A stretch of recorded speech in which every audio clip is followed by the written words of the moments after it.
Tuhan yang dahsyat. Amin. Amin. Mari semuanya sama-sama kita mau bersatu dalam doa terlebih dahulu.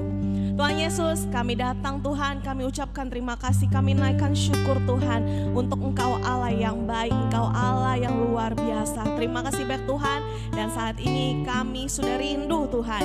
Kami rindu untuk menaikkan pujian, penyembahan. Kami ingin menaikkan suara kami hanya untuk menyembah-Mu saja Tuhan, untuk menyenangkan hati-Mu. Terima kasih banyak Tuhan, kami bersiap mulai ibadah kami dalam nama Tuhan Yesus. Sama-sama kita katakan haleluya.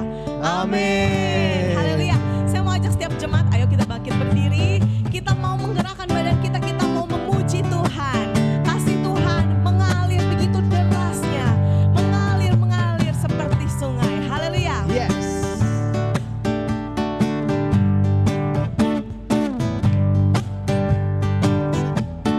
Kasih-Nya seperti sungai, kasih-Nya seperti sungai, kasih-Nya seperti sungai di hatiku, Mengalir saat apapun juga. mengalir di waktu susah, mengalir di waktu senang. Kasih-Nya seperti sungai di hatiku. Sekarang kita katakan berkatnya. Berkatnya seperti sungai, berkatnya seperti Berkat yang sungai, tercurah bagi anak-anak yang percaya. Haleluya. sungai di hatiku, mengalir di waktu susah, mengalir di waktu senang. Berkatnya seperti sungai di hatiku. Kalau tadi kasih Tuhan, sekarang kita akan berkuasa. Kuasanya seperti sungai, kuasanya seperti sungai, Rasakan kuasa Tuhan mengalir saat ini juga. sungai di hatiku, mengalir di waktu susah, mengalir di waktu senang. Kuasanya seperti sungai di hatiku. Katakan kasihnya. Kasih-Nya seperti sungai di hatiku, Di hati kita semua, sekali lagi kita katakan kasih. kasih-Nya seperti sungai di hatiku. Haleluya. Ayo sama-sama kita taruh tangan di dada kita, di hati kita semua, sama-sama kita katakan dengan nama kita. Anita, Tuhan Yesus mengasihimu. Ayo namanya sebutkan nama masing-masing ya. 1, 2, 3. Hans, Anita, Tuhan Yesus Tuhan Yesus mengasihimu. Tuhan Yesus mengasihimu. Kita semua. Rasakan kasih Tuhan mengalir saat ini, meliputi setiap hati meskipun di waktu Yes. susah, di waktu senang, Tuhan Yesus selalu ada. Amin. Tuhan Yesus kita begitu hebat, Tuhan Yesus kita begitu dahsyat. Dia Tuhan yang apa? Dia Tuhan yang besar. Amin.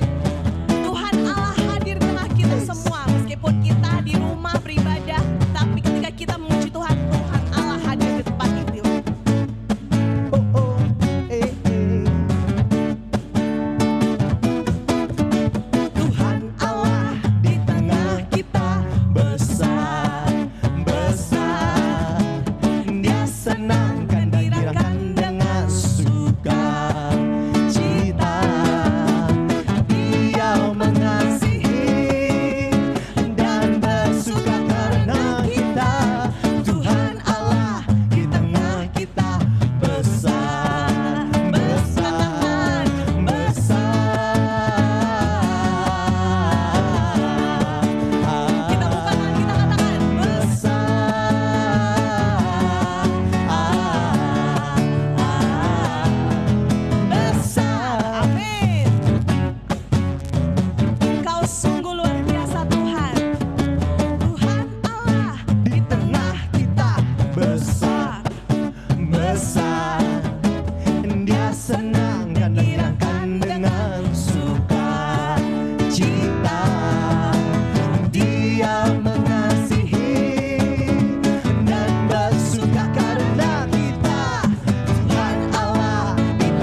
kami melangkah. Dan saat apapun Tuhan, apapun kondisi kami, Engkau Allah yang besar. Engkau Allah yang layak kami sanjung, Engkau Allah yang layak kami tinggikan. Saat ini Tuhan, kami mau naikkan pujian ini. Kami mau nyatakan kebesaran-Mu Tuhan.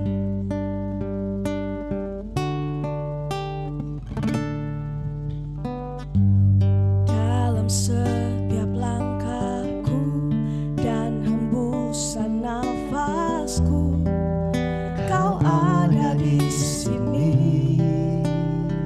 Hati kami bersyukur, hatiku pun bersyukur atas kebaikan-Mu dan kemurahan-Mu. Ku letakkan harapan hanya dalam nama-Mu. Yesus, Kau besar, kuasa-Mu ajaib, janji-Mu setia untuk selamanya. Yesus, Kau besar, kasih-Mu nyata, Kau ditinggikan untuk selamanya. Selamanya. Kami sanjung Kau Tuhan, nama-Mu yang begitu besar.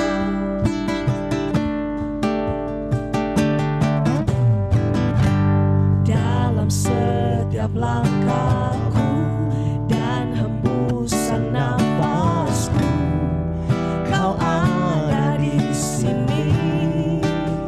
Kami naikkan ucapan syukur, hatiku pun bersyukur atas kebaikan-Mu dan kemurahan-Mu. Ku letakkan harapan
worship His holy name.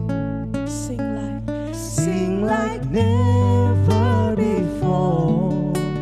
Oh my soul, I worship Your holy name. Bless the Lord, oh my soul, oh my soul. Worship His holy name. Sing like never before. Oh my soul, I worship Your holy name. Bless the Lord, oh my soul, oh my soul. Worship His holy name. Sing like never before. Oh my soul, I worship Your holy name. Pujilah Tuhan. Pujilah, pujilah Tuhan, hai jiwaku. Pujilah namanya dengan segenap hati. Ku puji nama-Mu yang Mari puji Tuhan. Pujilah Tuhan, hai jiwaku. Pujilah namanya dengan segenap hati. Ku puji nama-Mu yang Mari puji Dia. Pujilah Tuhan, hai jiwaku. Pujilah. Pujilah namanya dengan segenap hati. Ku puji nama-Mu yang kudus. Nama-Mu yang kudus. Nama-Mu yang kudus. Terpujilah Kau Tuhan yang dahsyat, terpujilah Kau Tuhan yang megah dan agung dan perkasa Tuhan. Dengan segenap hati dan pikiran kami Tuhan, kami siap Engkau taburi dan kebenaran firman-Mu Tuhan. Nyatakan lebih lagi Tuhan suara-Mu dan masuk dengan tujuan-Mu dalam hidup kami Tuhan. Terima kasih Tuhan, di dalam nama Tuhan Yesus Kristus kami tak berdoa. Haleluya. Amin. Shalom, selamat malam Jemaat GBG Gorio dikasih Tuhan, apa kabarnya? Saya percaya semuanya dalam keadaan yang baik, dalam keadaan yang luar biasa, sehat, puji Tuhan. Kita bersyukur sama Tuhan karena pemeliharaan yang begitu luar biasa terhadap setiap kami. Kita sudah memuji, menyembah Tuhan, mari saatnya kita mau mendengarkan kebenaran firman Tuhan. Saya undang kita untuk satukan hati, satukan pikiran, kita satu dalam doa. Bapa dalam surga, terima kasih untuk malam hari ini Bapa, penyertaan-Mu yang luar biasa kami rasakan, kami terima dengan luar biasa Tuhan. Kesetiaan-Mu Tuhan tidak diragukan lagi Bapa, bahwa Engkau Allah yang luar biasa setia terhadap setiap kami Tuhan. Terima kasih atas pimpinan-Mu, penyertaan-Mu Tuhan selama seminggu ini Bapa. Terima kasih Tuhan kalau malam hari ini kami masih bisa beribadah beserta dengan keluarga kami Tuhan. Terima kasih Bapa, kami masih punya waktu bersama dengan Engkau dan kami masih berkenan untuk menyembah memuji nama-Mu Tuhan. Terima kasih Tuhan, terima kasih. Kalau sebentar yang mau duduk diam mendengar kebenaran firman Tuhan, Kau berkati Tuhan supaya firman yang kami dengar tidak hanya kami dengar, kami bisa mengerti dan kami mau melakukan dalam kehidupan kami sehari-hari. Terima kasih Bapak, terima kasih di dalam nama Yesus. Haleluya. Amin. Amin. Judul khotbah pada malam hari ini adalah ikat pinggang kebenaran. Kita masuk di bulan yang baru, di bulan Agustus, dan kita akan bahas selama 2 minggu ini ada 6 perlengkapan senjata Allah. Kami dari pengajar GBG Gorio perlu untuk kita sampaikan kepada jemaat sekalian, karena ini adalah hari-hari yang begitu jahat, hari-hari yang begitu mencekam sekali karena ada pandemi corona seperti ini. Tapi kita percaya di dalam Tuhan kita punya kekuatan yang luar biasa, dan kita mau bahas ada 6 perlengkapan senjata Allah yang kita akan bahas selama 2 minggu, di minggu pertama Agustus dan minggu kedua Agustus. Secara berurutan 6 seri khotbah ini akan diberitakan di Jumat ibadah malam puji dan doa, di ibadah HK, di ibadah bahasa Indonesia selama 2 minggu berturut-turut. Dan saya percaya dan saya rindukan setiap jemaat menyaksikan terus ibadah online ini, karena ini adalah ibadah yang serial berurutan, dan saya percaya akan memberkati setiap kita. Dan kita percaya di hari-hari yang jahat ini, seperti dalam Efesus 6 ayat 13, sebab itu ambillah seluruh perlengkapan senjata Allah supaya kamu dapat mengadakan perlawanan pada hari yang jahat itu dan tetap berdiri sesudah kamu menyelesaikan segala sesuatu. Dan kita bisa bertahan di hari-hari yang jahat ini. Kita bisa kuat berdiri teguh sampai pada akhirnya kita selesaikan di hari-hari yang jahat ini. Kita bisa di akhirnya, setelah kita menyelesaikan segala sesuatu, kita tetap berdiri teguh bersama dengan Tuhan. Katakan amin. Dan malam hari ini kita akan bahas yang pertama, ikat pinggang kebenaran. Nanti hari Minggu ibadah HK kita akan bahas juga tentang baju jirah keadilan. Lalu nanti di hari Minggu kita akan bahas tentang kasut kerelaan memberitakan Injil dan sebagainya. Sampai di hari Minggu kedua di bulan Agustus. Dan saya percaya ini akan memberkati setiap kita. Oke, kita mulai dengan judul ikat pinggang kebenaran. Kita buka di Efesus pasal yang ke-6 ayat 14 di bagian yang ke-A. Efesus 6 ayat 14 bagian yang ke-A, demikianlah firman Tuhan, berdirilah tegap, berikat pinggang kebenaran. Paulus menulis surat ini kepada jemaat di Efesus. Paulus menghimbau agar kita selalu kuat di dalam Tuhan. Apapun yang terjadi, apapun situasinya, apapun kondisinya, kita harus kuat di dalam Tuhan. Kita kuat di dalam kekuatan kuasanya. Dan kenakanlah seluruh perlengkapan senjata Allah supaya kita dapat bertahan melawan tipu muslihat iblis. Perlengkapan senjata Allah kita mau kenakan, kita mau pakai dalam hidup setiap kita, supaya kita bisa menang dalam pertempuran, supaya kita bisa terus bertahan, berdiri dengan kokoh, tidak goyah, tidak bimbang bersama dengan Tuhan. Karena peperangan kita bukan melawan darah dan daging, tapi melawan penghulu-penghulu di udara. Kita tidak bisa melihat, tapi kita percaya kita bisa memenangkan pertandingan ini karena kita bersama dengan Tuhan dan kita mengenakan perlengkapan senjata Allah. Kita akan bahas satu persatu, dan saya mulai dari ikat pinggang kebenaran. Nah, saya mau katakan kuat di dalam Tuhan akan membuat kita bertahan melawan tipu muslihat iblis. Begini maksudnya, Tuhan berikan kepada kita proses kehidupan. Hidup ini pasti ada masalah. Hidup ini pasti ada yang namanya pergumulan. Tuhan berikan pergumulan dalam kehidupan setiap kita untuk mendewasakan setiap kita, untuk membuat kita luar biasa, bukan untuk menghancurkan kita.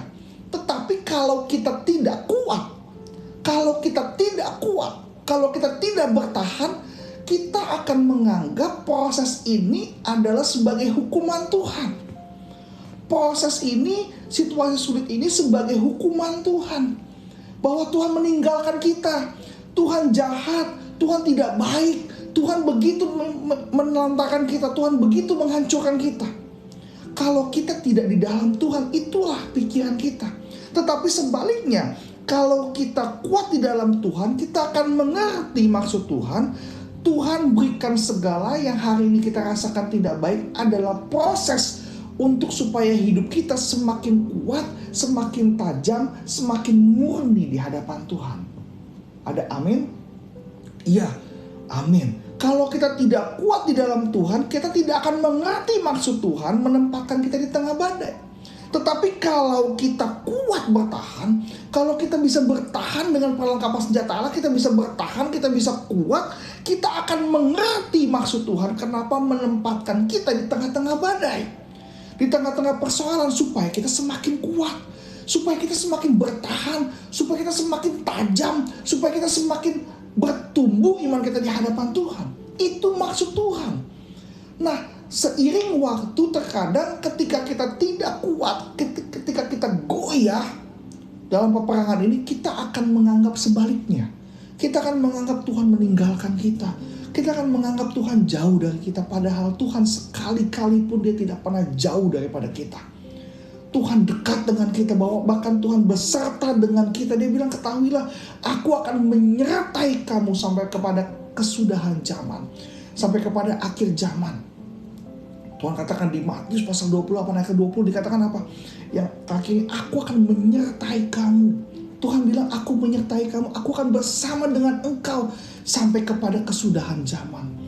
Tapi terkadang ketika digencet masalah, digencet pergumulan, kita lupa akan janji Tuhan itu. Sehingga kalau kita tidak kuat, tidak bertahan, kita malah menganggap badai ini sebagai apa? Tuhan meninggalkan kita, Tuhan jauh dari kita. Hei, saya mau katakan, Tuhan tidak pernah jauh daripada kita. Dia selalu bersama dengan kita. Dia adalah Allah Immanuel. Dia beserta selalu dengan kita. Oleh sebab itu pada malam hari ini, saya mau jelaskan satu dari 6 perlengkapan senjata Allah, yaitu ikat pinggang kebenaran. Nah, ikat pinggang ini adalah elemen yang penting sekali untuk seorang prajurit di medan pertempuran. Paulus menggambarkan tentang perlengkapan senjata Allah karena Paulus akrab sekali dan dia sering berada di kerumunan prajurit Romawi. Bahkan ketika Paulus menyiapkan surat ini kepada jemaat di Efesus, Paulus sedang berada di penjaranya orang Romawi. Jadi Paulus begitu jelas sekali melihat perlengkapan senjata yang dipakai oleh prajurit Romawi, dan Paulus menggambarkan kepada jemaat di Efesus bahwa perlengkapan senjata rohani juga penting dan harus kita gunakan untuk kita bisa menghadapi pertempuran ini. Nah, satu dari 6 yang saya bahas pada malam hari ini adalah ikat pinggang kebenaran. Ikat pinggang adalah pakaian utama atau elemen utama dari prajurit perang orang Romawi. Nah, apa itu kebenaran? Kenapa ikat pinggang disamakan dengan kebenaran? Kebenaran yang dimaksud di Efesus pasal yang ke-6 ayat 14 dalam bahasa Yunani itu aletheia, yang artinya sesungguhnya. Kebenaran itu yang sebenarnya, yang sesungguhnya, yang sebenarnya. Yohanes pasal yang ke-14 ayat yang ke-6. Nah, kebenaran yang dimaksud ini adalah begini. Kata Yesus kepada murid-muridnya, dikatakan, akulah jalan dan kebenaran dan hidup. Tidak ada seorang pun yang datang kepada Bapa kalau tidak melalui aku. Kebenaran adalah apa? Yesus Kristus sendiri. Ketika kita mengenakan ikat pinggang kebenaran, kita mengenakan elemen yang penting dalam kehidupan kita, itu mengandung kebenaran. Apa itu kebenaran? Tuhan bilang, Yesus berkata, akulah. Yesuslah jalan dan kebenaran dan hidup. Bahwa dia, Yesus adalah kebenaran itu sendiri. Kebenaran adalah Yesus Kristus yang menjadi tolak ukur kita dalam kita berpikir dan kita bertindak sebagai tanda kesetiaan kita kepada Allah. Saya ulangi lagi. Kebenaran adalah Yesus Kristus yang menjadi tolak ukur kita dalam kita berpikir dan kita bertindak sebagai tanda kesetiaan kita kepada Allah. Firman Tuhan dalam Matius 6 ayat 33, tetapi carilah dahulu kerajaan Allah dan kebenarannya, maka semua itu akan ditambahkan kepadamu. Dikatakan kerajaan Allah dan kebenarannya. Nah, ini yang menjadi tolak ukur kita dalam berpikir dan bertindak sebagai tanda kesetiaan kita kepada Allah. Karena kerajaan Allah dan kebenarannya merupakan sebuah kesatuan. Kerajaan Allah itu adalah wilayahnya raja, di mana kita harus mengikuti peraturan-peraturan yang diterbitkan oleh raja. Dan kebenaran itu sendiri yang akan membuat hidup kita berpikir dan bertindak sesuai dengan aturannya Allah. Nah, kebenaran itu Yesus sendiri yang akan menjadi sampel. Yesus sendiri yang menjadi role model yang kita harus teladan, yang harus kita ikuti, supaya pikiran kita dan tindakan kita itu sesuai dengan kebenaran firman Tuhan. Inilah kebenaran itu sendiri. Kenapa kebenaran dikaitkan dengan ikat pinggang? Nah, Paulus sering melihat prajurit Romawi. Tadi saya katakan bahwa ketika Paulus menulis surat ini, Paulus sedang berada di penjara. Nah, ikat pinggang ini menjadi pemegang peranan penting dalam struktur perlengkapan senjata perang. Nah, fungsi ikat pinggang itu ada 3 yang saya catat pada malam hari ini. Ada 3 hal yang saya catat pada malam hari ini, fungsi ikat pinggang. Dan kenapa ikat pinggang itu dikaitkan dengan kebenaran? Nah, karena ini adalah hal yang sangat luar biasa sekali, sangat esensi sekali dalam perlengkapan baju perangnya orang Romawi. Nah, yang pertama, fungsi ikat pinggang yang pertama, tempat untuk meletakkan berbagai keperluan dalam peperangan. Misalnya pedang, ada tali, mungkin pisau belati, kunci, dan senjata-senjata penunjang mereka selama pertempuran. Oleh sebab itu, ikat pinggang merupakan tempat untuk meletakkan segala perlengkapan yang dibutuhkan selama peperangan. Nah, kebenaran dikaitkan dengan ikat pinggang karena kebenaran merupakan pondasi kehidupan orang percaya. Begitu pun dengan ikat pinggang adalah pondasi yang dipergunakan oleh prajurit untuk meletakkan segala sesuatu yang diperlukan dalam perang. Nah, kebenaran merupakan sumber atau dasar kekuatan dari kehidupan orang percaya. Nah, kalau ikat pinggang itu prajurit itu lepas, nah prajurit itu nggak tahu harus meletakkan pedangnya di mana, meletakkan perlengkapannya di mana.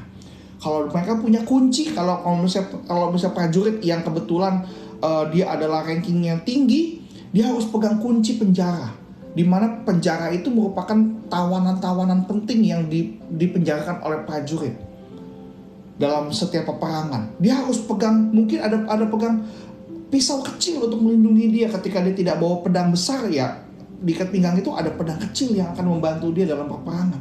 Mungkin dia membawa tali untuk membantu dia dalam peperangan. Segala hal diletakkan dalam ikat pinggang. Oleh sebab itu, ikat pinggang merupakan hal yang dasar, hal yang esensi yang bisa membantu prajurit dalam peperangan. Begitu pun dengan kebenaran. Kebenaran merupakan pondasi kehidupan orang percaya. Oleh sebab itu, kenapa kebenaran dikaitkan dengan ikat pinggang, dan ikat pinggang dikaitkan dengan kebenaran. Berikat pinggang kan kebenaran. Karena kebenaran merupakan sumber atau dasar dari kehidupan orang percaya. Efesus pasal yang kedua, ayat 20-22. Yang dibangun di atas dasar para rasul dan nabi dengan Kristus sebagai batu penjuru. Kristus sebagai batu penjuru. Kalau dalam terjemahan bahasa Indonesia sehari-hari dikatakan Yesus sebagai batu utama, batu pondasi. Di dalam Dia tumbuh seluruh bangunan rapi tersusun menjadi bait Allah yang kudus di dalam Tuhan. Di dalam Dia kamu juga turut dibangunkan menjadi tempat kediaman Allah di dalam Roh. Kebenaran merupakan pondasi. Kristus sebagai pondasi dalam kehidupan orang percaya. Oleh sebab itu, kenapa kebenaran itu sangat penting? Karena Yesus harus menjadi pondasi untuk kehidupan orang percaya. Sama seperti ikat pinggang menjadi dasar dalam perlengkapan baju perang. Kebenaran harus menjadi pondasi. Tempat kita meletakkan segala sesuatu. Tempat kita meletakkan segala sesuatu yang penting dalam kehidupan setiap kita. Yaitu apa? Kebenaran. Yesus itu sendiri. Di mana kita harus submit, kita harus tunduk, kita harus berdiri di atas kebenaran fondasi ini. Di atas Yesus Kristus. Firman Tuhan kita bisa baca dari tentang perumpamaan tentang anggur. Pokok anggur. Bahwa ketika kita melekat kepada anggur, kalau kita melekat kepada pokok anggur, kita ranting-ranting, kita akan berbuah banyak. Kita bisa melakukan segala sesuatu. Kita bisa berbuah berkali-kali lipat kalau kita menempel kepada pokok anggur. Yesus adalah pokok anggur dan kita adalah ranting-rantingnya. Kalau kita menempel sama dia, kita melekat kepada dia, kita akan berbuah banyak. Kita bisa melakukan segala sesuatu. Oleh sebab itu dalam krisis seperti ini, dalam badai seperti ini, kita perlu mengerti bahwa fondasi hidup kita adalah apa? Yesus. Itulah yang buat kita bertahan. Itulah yang buat kita luar biasa. Kenapa? Karena ada Yesus.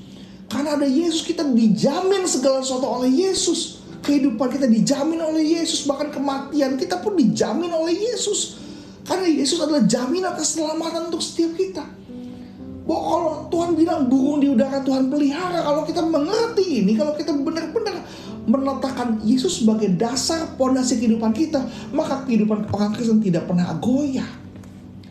Dikatakan di Kristus seperti jangkar, pengharapan kepada Tuhan seperti jangkar yang kuat, yang diletakkan di belakang tabir bahwa Yesus sebagai imamnya. Dia adalah sebagai penentu, dia sebagai apa? Sebagai pondasi, sebagai yang utama dalam kehidupan setiap kita. Dimana kalau kita bergantung kepada Yesus, kita tidak goyah, kita tidak khawatir, kita tidak gentar, kita terus bertahan. Kita bisa berdiri dengan teguh. Banyak orang Kristen berbeda dari orang lain. Kenapa? Karena kita punya Yesus. Betul tidak? Karena kita punya Yesus. Banyak orang Kristen berbeda kehidupannya. Karena kita punya Yesus. Kita meletakkan dasar kita di dalam Yesus. Maka oleh sebab itu orang Kristen punya kehidupan jelas sekali banyak berbeda dari kehidupan orang-orang lain. Kenapa? Karena kita punya Yesus. Karena kita meletakkan dasar kita, fondasi kita, Yesus. Kita seperti rumah yang dibangun di atas batu karang yang teguh. Di situ ada Yesus. Oleh sebab itu perhatikan baik-baik. Meskipun situasi susah, kondisi sedang susah, pastikan Yesus menjadi fondasi kehidupan orang percaya. Jangan tinggalkan doamu, jangan tinggalkan penyembahanmu, jangan tinggalkan ibadahmu, jangan tinggalkan pembacaan firman Tuhanmu. Sekali-kali saya mau katakan, jangan pernah tinggalkan kalau engkau hari biasa sering puasa. Puasa lagi bersama dengan Tuhan. Dekatkan dirimu kepada Tuhan. Punya persekutuan intim dengan Tuhan, karena Dia adalah dasar yang teguh untuk setiap kita. Dimana kalau kita meletakkan dasar itu, kita tidak goyah apapun yang terjadi. Kita tidak gentar karena kita bersama dengan Yesus. Ada amin? Fungsi pertama ikat pinggang adalah sebagai fondasi. Kebenaran merupakan fondasi kehidupan orang percaya. Yang kedua, fungsi ikat pinggang adalah untuk melindungi bagian tubuh. Untuk melindungi bagian tubuh di area pinggang yang merupakan yang paling terlemah. Karena apa? Karena untuk struktur tubuh manusia, tulang punggung bagian bawah merupakan yang disebut dengan core, inti tubuh. Kalau bagian belakang pinggang kita, pangkal tulang belakang kita goyah, maka seorang prajurit tidak bisa berdiri teguh. Jangankan prajurit, kita pun kalau belakangnya suka pegelinu, encok, atau mungkin sarafnya kejepit, kita nggak bisa bangun, kita nggak bisa berdiri teguh. Betul tidak? Nah, ini dia ikat pinggang untuk melindungi bagian tubuh. Dan kebenaran yang dikaitkan dengan ikat pinggang, kebenaran merupakan perlindungan setiap kita. Ada amin? Kebenaran Yesus merupakan tempat perlindungan kita. Tubuh yang lemah berada di dalam ikat pinggang kebenaran. Tubuh yang lemah, tubuh kita yang lemah ini ada di dalam perlindungan Yesus Kristus. Roma 13 ayat 14. Tetapi kenakanlah Tuhan Yesus. Roma pasal 13 ayat 14. Tetapi kenakanlah Tuhan Yesus Kristus sebagai perlengkapan senjata terang. Dan janganlah merawat tubuhmu untuk memuaskan keinginannya. Kenakanlah Tuhan Yesus Kristus sebagai perlengkapan senjata terang. Bahwa kita yang lemah harus berada di dalam Kristus Yesus. Bahwa kita yang rentan, kita yang tidak berdaya, kita harus berada di dalam Kristus Yesus. Karena kebenaran, karena Yesus sendiri merupakan tempat perlindungan setiap kita. Oleh sebab itu kenapa orang Kristen bisa menang dalam berbagai pertempuran? Karena kita berlindung di dalam naungan Tuhan Yesus. Ada amin? Di saat badai bergelora, ku akan tenang bersama dengan engkau. Mau kata ada badai, mau kata ada angin topan, mau kata ada apapun, kalau orang Kristen bersama dengan Yesus, dia pasti tenang. Karena Tuhan merupakan perlindungan setiap kita. Ada amin? Ya, kalau kita baca di Efesus pasal yang pertama, kita melihat dalam satu perikop yang berjudul tentang kekayaan orang terpilih. Ketika Paulus mulai menulis surat ini kepada jemaat di Efesus, Paulus sering sekali berkata di dalam Dia, di dalam Kristus, di dalam Dia. Dikatakan di dalam Kristus telah mengaruniakan kepada kita segala berkat rohani dalam sorga. Dikatakan lagi di dalam Dia Allah telah memilih kita sebelum dunia dijadikan. Dikatakan lagi di dalam kasih Ia telah menentukan kita dari semula oleh Yesus Kristus telah menjadi anak-anaknya. Dikatakan lagi sebab di dalam Dia dan oleh darahnya kita beroleh penebusan, yaitu pengampunan dosa. Dikatakan lagi di dalam Kristus kita mendapat bagian yang dijanjikan. Dikatakan lagi di dalam Dia. Di dalam Dia kamu juga karena kamu telah mendengar firman kebenaran, yaitu Injil keselamatan. Di dalam Dia kamu juga ketika kamu percaya dimaterai oleh Roh Kudus yang dijanjikan itu. Ada begitu banyak kalimat di dalam Dia, di dalam Dia, di dalam Dia. Di dalam Kristus, di dalam Yesus. Kita perlu ada di dalam Dia. Kenapa? Karena kalau kita di dalam Kristus, kita aman.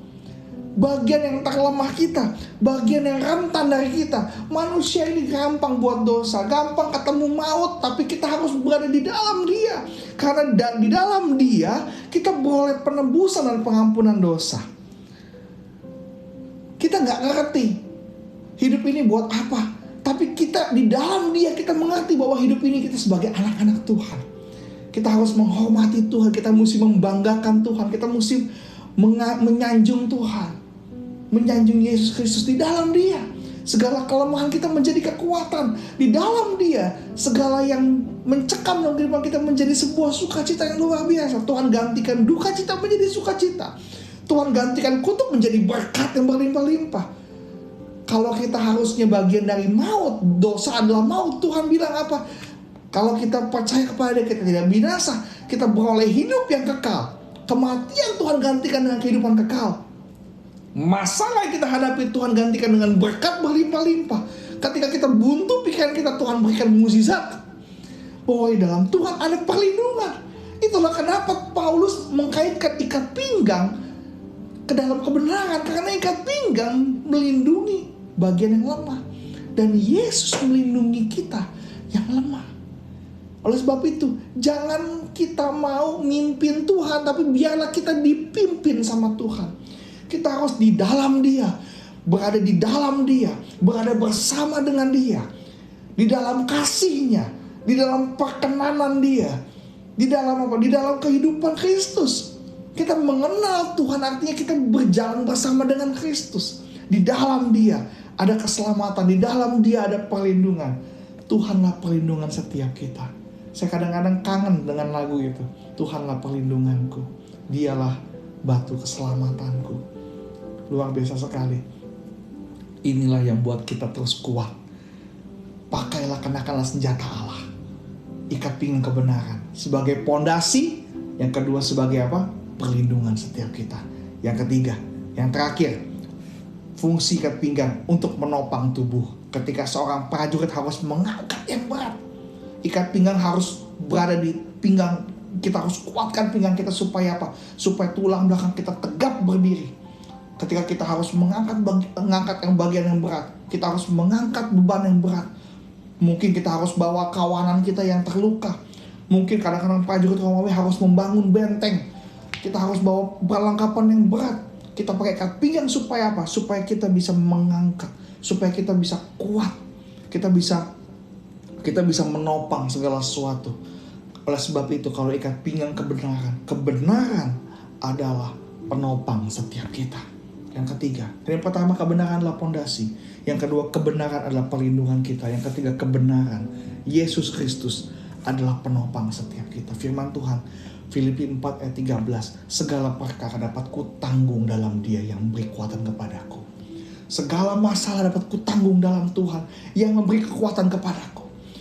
Segala masalah, segala krisis dapat kutanggung dalam Tuhan yang memberi kekuatan kepada kita. Sekali lagi saya mau katakan, kalau kita kuat di dalam Tuhan, kita akan selalu mengerti kehendak Tuhan. Kita akan mengerti betul kenapa Tuhan tempatkan kita dalam krisis. Karena Tuhan mau kita semakin kuat. Nah sebaliknya, tetapi kalau kita tidak kuat di dalam Tuhan, kita tidak memakai perlengkapan senjata Allah, kita tidak berdiri teguh, kita tidak akan mengerti maksud Tuhan menempatkan kita di tengah-tengah masalah ini. Oleh sebab itu pastikan kita mengenakan senjata Allah, kita mengenakan perlengkapan senjata Allah. Pada malam hari ini ikat pinggang kebenaran, karena kebenaran itu merupakan pondasi, kebenaran itu merupakan perlindungan kita, dan kebenaran merupakan penopang setiap kita. Pada malam hari ini kiranya Tuhan memberkati setiap kita, bahwa Yesus sebagai pondasi kita. Jangan lupakan hubunganmu dengan Tuhan. doa, baca Alkitab, saat teduh bersama dengan Tuhan, ibadahmu sama Tuhan, puasamu sama Tuhan. Jangan pernah tinggalkan ini meskipun dalam kondisi yang susah. Karena saya percaya dimanapun kondisi kita, apapun keadaan kita, Tuhan buka pintu hatinya untuk setiap kita masuk ke dalam kehidupan Yesus. Oleh sebab itu pondasi kita harus dibangun bersama dengan Tuhan. Jangan tinggalkan ibadah kita. Lalu kebenaran merupakan perlindungan kita. Kita harus tinggal di dalam Tuhan, di dalam Tuhan, di dalam Tuhan, di dalam kasih-Nya, dalam perkenanan Tuhan. Kita harus tinggal di dalam Tuhan. Serahkan dirimu, kelemahan-kelemahanmu kepada Tuhan. Jangan kita berbangga akan kekuatan kehebatan kita. Makanya banyak orang Kristen yang tidak bisa menang dari dosa. Karena apa? Karena mengandalkan kekuatan sendiri. Dia bilang, Tuhan aku janji Tuhan, aku janji gak kau lagi Tuhan. Aku janji Tuhan, aku gak janji, aku gak main judi lagi Tuhan. Aku janji gak narkoba lagi Tuhan. Ketika kita berjanji begitu, kita mengandalkan kekuatan kita, kita mengandalkan janji kita, bahwa kekuatan kita tidak sempurna di hadapan Tuhan. Nah, sebab itu kalau ketika kita mau bertobat sama Tuhan, jangan katakan janji kepada Tuhan, tapi apa? Akui kesalahanmu. Tuhan, saya masih jatuh dalam merokok. Ampuni aku Tuhan. Ampuni aku Tuhan. Tolong aku, bantu aku Tuhan, untuk aku bisa terbebas dari rokok, terbebas dari narkoba, terbebas dari dosa perjudian Tuhan, terbebas dari dosa pornografi Tuhan, terbebas dari dosa yang mengikat setiap kami Tuhan. Jangan kita berjumawa dengan kekuatan kita, kita harus berada di dalam Tuhan. Kita serahkan kekuatan kita di dalam Tuhan, karena kita lemah, kita gak berdaya, kita butuh kuasa Tuhan untuk kita bisa memenangkan berbagai pertempuran dalam kehidupan setiap kita. Katakan amin. Ya, oleh sebab itu, pertama tadi, kebenaran sebagai pondasi. Yang kedua, kebenaran sebagai perlindungan. Yang ketiga, kebenaran sebagai penopang. Kita harus dalam segala perkara, kita bisa tanggung dalam Tuhan. Ya, berikan kekuatan kepada kita. Cari Tuhan terus. Karena di sana ada kekuatan yang luar biasa. Firman Tuhan adalah kekuatan. Dan ibadah adalah kekuatan setiap orang percaya. Sebab itu pada malam hari ini, demikian kebenaran firman Tuhan. Dan saya percaya Tuhan Yesus memberkati kita semua. Mari kita satu dalam doa. Bapa dalam surga, terima kasih untuk malam hari ini Tuhan. Terima kasih segala kebaikan-Mu Tuhan. Pada malam hari ini kami diperlengkapi dengan ikat pinggang kebenaran Tuhan. Karena kebenaran merupakan sebuah pondasi. Kebenaran merupakan perlindungan setiap kita. Dan kebenaran merupakan penopang setiap kita. Karena kebenaran itu adalah Engkau sendiri, Yesus Kristus Tuhan. Terima kasih Bapa, terima kasih. Kau berkati setiap kami Tuhan. Berkati jemaat-jemaat-Mu Tuhan. Dalam kondisi yang sulit ini mereka berjuang untuk kehidupan mereka Tuhan. Tuhan Yesus, Kau berkati setiap kami Tuhan. Jemaat-jemaat yang sedang berada dalam kesulitan, serahkan hidupmu kepada Tuhan.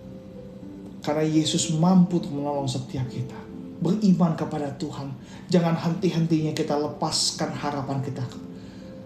Kita terus berharap kepada Tuhan. Karena Dialah sumber pengharapan setiap kita.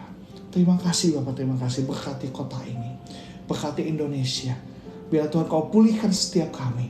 Pulihkan Indonesia dari pandemi ini Tuhan. Terima kasih Bapak, terima kasih. Jemaat-jemaat yang dikasihi Tuhan, angkat dua tangan. Terimalah berkat daripada Allah Bapa, cinta kasih dari anak yang tunggal Tuhan Yesus Kristus menyertai kita semua. Dari hari ini sampai Maranatha, Yesus datang kedua kali dan sampai selama-lamanya. Haleluya, haleluya. Amin. Tuhan Yesus memberkati setiap kita.